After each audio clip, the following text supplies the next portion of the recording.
Picture this. You are sitting at your kitchen table, looking at your pay slip and wondering how much money you would need invested to replace that salary forever. An income of $85,000 a year in Australia is a solid target. It is enough to live well in most parts of the country, covering your mortgage, your car, a yearly holiday, and still leaving room to save. But there is no single magic number that works for everyone. The amount you need changes based on how you invest, where you invest, and how much risk you are willing to take. There are 4 real paths you can take in Australia to reach this goal, moving from the safest to the boldest. The first path is the safest option, which involves Australian government bonds. Currently, a 10-year Australian government bond pays around 4.9% interest, making it the closest thing to a risk-free return you can get. To live off this bond interest alone, you would need about $1.74 million invested. Your money sits securely, and the government pays you interest without you needing to worry about stock market crashes. However, inflation will eat away at your purchasing power over time because your capital does not grow. Furthermore, bond interest is taxed at your normal income rate without the help of tax credits. If you are in a 37% tax bracket, you would actually need closer to $2.4 million in bonds to walk away with $85,000 after tax. The second path focuses on dividend income, a strategy popular in Australia due to franking credits. When you own shares in local companies that pay fully franked dividends, you receive a tax credit for the corporate tax the company already paid.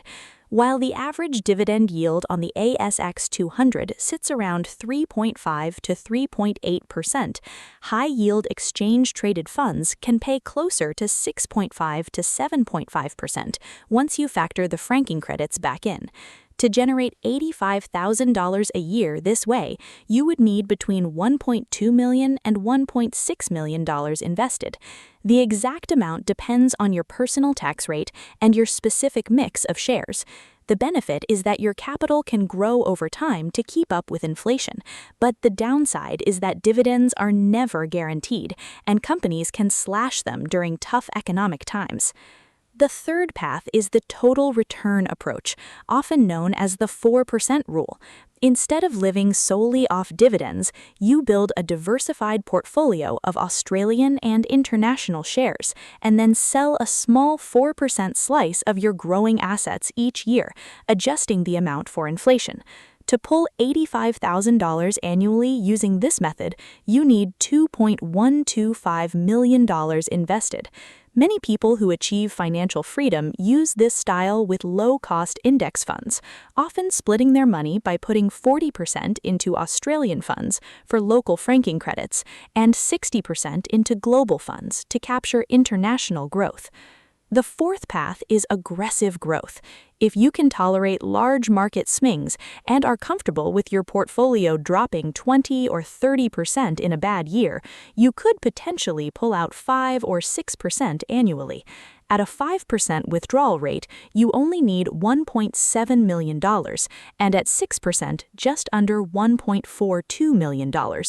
The danger here is sequence of returns risk, meaning if the market crashes during your first few years of retirement while you are still withdrawing funds, your portfolio might never recover. You can mitigate this risk by holding 2 to 3 years of living costs in cash, so you don't have to sell shares during a downturn.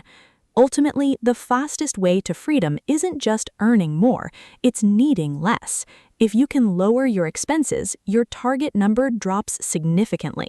Pick your path, automate your investments, and let time do the heavy lifting.